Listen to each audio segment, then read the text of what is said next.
district office, and you've got some information from the office, Blake. Yes, I do. I'm pretty sure I brought this up last month, the director election.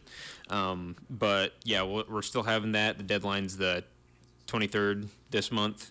Um, but yeah, if you want to become a director, just try and, get in contact with us. Otherwise, we also have a banquet, which there's a deadline of the 20th to get signed up for that. Each ticket's about $25. So if you want to come and meet or hear from Jay Wolf. He does a bunch of like wildlife photography and stuff like that, which is really cool. But we're planning on having him there, so make sure to get your tickets by the 20th. Where's that going to be at, Blake? That's going to be in Fulton. It's like right next to the windmill. It's called the Fidelity Drives building. They are have redone it and all that, and it looks pretty nice in there. We actually went in and looked at it, so it's pretty nice in there. Normally, how many people attend this? We actually haven't had it in a long time because it used to be the annual meeting that soil and water districts have.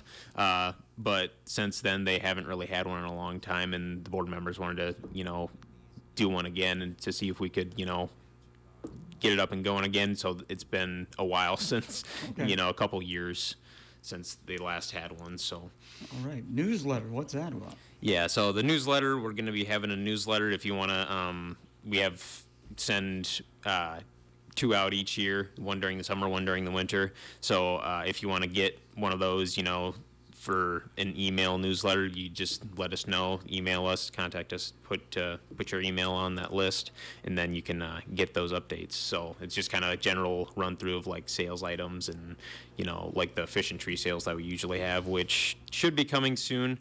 I'm hoping to get those out here during this month. I've already had some people come in and ask me about it, so, I'm pretty sure people are eager to buy their trees and fish, so. Ice fishing is your next talking point. Well, people did get a chance to get out on the ice a while ago, but not lately. Yeah, no, not too much lately. Hopefully, end of January, it starts getting colder out on the ice or out on the water, so it freezes a little bit. But even if it is pretty thin ice, be very careful. But yeah, you do have some tips for us on ice fishing. Yeah, when it does come. So when it's here, I'd say try and take everything slower. It's not like during the fall, spring, summer months where you're twitching your bait lots of times, or unless you're using a lure or something. Don't aggressively jig the bait. Usually you want to do it really slow, little tiny motions. You don't want to move it around a lot. But there's also the thing that that's something that I usually do a lot too. You just twitch it all the time. It's just like a little thing fishermen have, but if you're doing something that's also effective, which is dead sticking it, you're basically just letting it sit there, which is the one thing I feel wrong doing is just having it sit there and do nothing. It just doesn't seem right. But yeah, when you're out on the ice, be safe, use ice picks. If you're out there trying to get out there early, but if it's about 4 inches thick or more, you're pretty safe. But it's always handy to have your ice picks anyway, because there's thin spots that you can still break through that are warmer. But yeah, and if you're planning on going on an ATV out there or side by side, you'll probably need 7 to 8 inches. But yeah, I know I've taken an ATV out before, and it's fun. I love it, but it's also kind of scary too. I went over the bridge yesterday, and there was actually some people out on the Mississippi yesterday in their boats. So yeah, people are getting back out on the river. So Yes. We're going to keep an eye out for the bald eagles. Yeah, this is an excellent time for them. They're usually out on the open branches since, all the leaves have fallen, stuff like that. They can perch up pretty much anywhere they want to and land on those. But they're also starting to lay their eggs. So you'll usually see them in their giant nests up in trees because they have just huge nests. But yeah, there's also a thing from Benjamin Franklin. Apparently he didn't want the bald eagle as our nation symbol, which for some reason I somehow remember that from school at some point. I don't know why, but it's just an interesting point. But he wanted the wild turkey, and there's this quote after the Revolutionary War that he had. I'll read it off quick. He is, besides, though a little vain and silly, a bird of courage, and would not hesitate to attack a grenadier of the British Guards who should presume to invade his farmyard with a red coat on. So, you know who he's hinting at that point. I mean, it's just like right after Revolutionary War. So he's kind of making the wild turkey seem very patriotic in a way. Well, I'm glad we went with the eagle rather than the wild turkey. Yeah, I'm happy about that too. But yeah, there's also a 42nd annual bald eagle watch, or bald eagle watch, I'd say. That'll be January 31st at the end of January, and there's going to be programs, presentations, and exhibits from 10 a.m. to 2 at the Clinton Community College. So they usually do that every year. I know they did it last year, and one of our board members had attended. So, a lot of good information there. Yeah, that's a great event. And again, as you pointed out, it's the 42nd annual. Yeah. I think a lot of people go up to the Lock and Dam as well to take a look at the bald eagles also. Yeah. So hunting lotteries, these are limited? Yeah, they're starting to wind down for the year, or wind down in general, because it's really not the best time. But for so the last chance for the spring lottery for turkey. That'll be the third lottery, and it opens January 23rd to February 9th. So if you're trying to get your last spring lottery permit, then this is your last chance. Otherwise, over the counter afterwards. But there's also there might be some over the counter deer and waterfowl permits that would have to be checked on the DNR website. But it's just, if you're trying to get any last minute permits, make sure you get your turkey permits soon. So what's in season right now, Blake?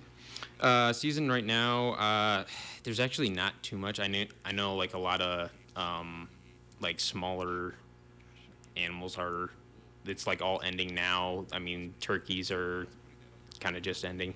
But yeah, I'm not too familiar with all the species, but I mean, I know deer are usually pretty common year round almost.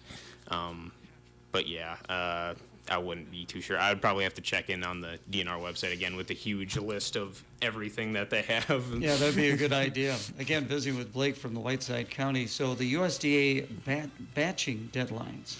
Yeah, so January 15th is the deadline for EQIP and CSP funding. So if you're interested in, getting some conservation practices on your farmland or something like that, there's like a 5-year contract with like EQIP and CSP, I'm pretty sure, and that'll end the 15th. So if anyone's interested in that, they have to get an application into us by then. So try and fill out an application, come into the office and get one of those. But be warned, you do have to follow a contract if you're signing up for it. You have to follow the rules. You have to follow everything that it's put in place. You can't just do whatever you want, then you're not going to get your funding. They'll just cut you off. So it's important to follow what's said of that. So EQIP and CSP, are those initials for something, Blake? Yeah, EQIP is for Environmental Quality Incentives Program. Okay. And then CSP is Conservation Stewardship Program. They're basically, I'd say, another form of like CRP, Conservation Reserve Program. It's just another thing that you can help get funding. There's little things that are different about it, like timeline. I know CRP is like 10 years, EQIP and CSP are like 5, I'm pretty sure. But yeah, otherwise, there's small little things. You're basically just following a bunch of conservation practices. It's the same thing, just kind of little things here and there that are slightly different. Glad you came in today, because that deadline is Thursday, January 15th. So do they contact you, or do they go to a website? They can probably, it would be best to come into the office or call the office. Okay. And if you want to know the number, 815-772-2124, extension 3. So if you call that number, you can call, and then we can either maybe send you an application in the mail, otherwise, come in, because it's not really electronically formed, it's on a piece of paper. Okay, well, they better not have you mail it to them if the deadline is Thursday. Yeah. They'd probably be best served. Where is your office located at, Blake? 400 Wilkins Drive, Morrison, Illinois. Okay. So everything is sleeping right now. Yeah. with the weather getting slightly colder, I mean, it's warming back up. It's supposed to get cold this weekend. Yeah, so hopefully it gets a little colder, but yeah, usually during this time, animals enter a state of torpor. Torpor basically isn't really hibernation. There's a difference between the two. Torpor is more of like a light hibernation, just less intense, I would say. But yeah, there's a bunch of animals going into torpor, including like bees, mice, voles, salamander, woodchucks, turtle, lot of small kind of animals, stuff like that. And it's just like with torpor, there's less intense versions. Like heart rate slows down less. I mean, during hibernation, the heart rate slows down way more. Same with metabolic rate, then the body temperature and fat reserves. It's just all much shallower. It's more like a deep sleep.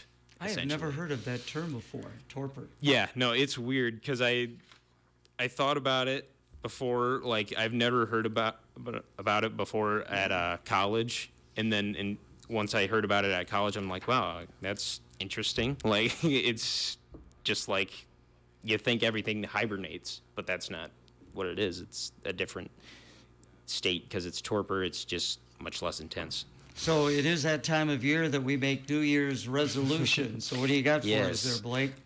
Just some, if you're not too into recycling or something like that, I mean, just start off easy with like some cardboard, plastic bottles, things that can be recycled that you can just say, just toss it in there, get rid of it. So stuff like that, you can start off easy. Otherwise, there's also like if you have any traditional incandescent bulbs, that heat up really, really hot, you can switch those to LEDs, and that uses a lot less energy, so you're saving money too, as well as environmental energy, using less electricity, less energy production, coal plants, stuff like that, so you're burning less. But yeah, there's that, and then there's also another thing that I thought I'd bring up in future radio shows, which would be learning like a new species or something like that. Oh, okay. Every day, week, or month, it's always cool to, think about species and like, oh, I've never seen that before, or I've never heard of that before, but it's around us somewhere. Okay. I've heard about it, but maybe I'd start out with something pretty easy just so people could get familiar with it or something. But a good way I like to identify like species like that, if I don't know what it is, iNaturalist is a good app. I use that, and it's you basically just take a picture of it, and then it'll just guess what it is, and it's been pretty good for me. I mean, I have a largemouth bass or something like that. You take a picture of it, and it knows immediately. So, but like if you're trying to get super specific, it's a little harder because it gives you a whole list of things that it might be.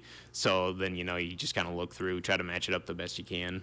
But the best part is there's actually like college professors and stuff that are on there that can overlook it and make it like a research grade kind of thing, so they can check over and make sure that's what you're looking at. Well, that is interesting. So we will visit with you again, and that'll be coming up on February 10th. Thanks so much for coming in. Good to see you. Yeah, thanks. Good to see you too. Basically, get out of the way. The Dan Patrick Show. Dan Patrick. Yeah! And it feels like if you're a Hall of Fame worthy coach, it should be a mutual parting, not fired. John Harbaugh got fired. It feels like that in the press release. They should say, you know what? We both decided it was a mutual parting. It wasn't a mutual parting because John Harbaugh did not want to go. The Dan Patrick Show. Dan and the Danettes and you are weeknight.